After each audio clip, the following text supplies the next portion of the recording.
जी hello दोस्तों, नमस्ते नमस्कार। आप सभी को हमारे यूट्यूब चैनल फिल्मी न्यूज़ में बहुत बहुत स्वागत है। दोस्तों आज एक बार फिर से आप सबके बीच में एक नए और धमाकेदार खबर के साथ में उपस्थित हो गया हूं।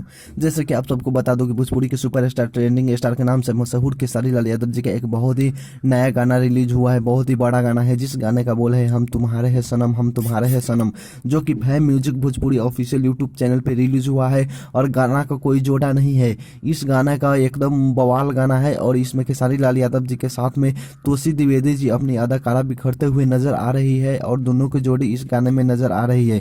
इस गाने में लिरिक्स की बात की जाए तो चंदन यादववंशी जी का लिरिक्स है, म्यूजिक दिया है छोटू रावत जी ने। और इसमें कोरियोग्राफी की बात की जाए तो गोल्डी जी ने इस गाने का कोरियोग्राफी किया है। तो यह गाना का कोई जोड़ा नहीं है, एकदम बवाल सॉन्ग है। अगर आप सब देखना चाहते हैं तो आप सब फैम म्यूजिक पर जाकर इस गाने को देख सकते हैं। तो अगर आप सबको यह वीडियो पसंद आया है तो वीडियो को लाइक जरूर करें और ऐसे ही हर भोजपुरी सुपरस्टार की खबर सबसे पहले पाने के लिए हमारे यूट्यूब चैनल फिल्मी न्यूज़ को सब्सक्राइब जरूर करें। धन्यवाद।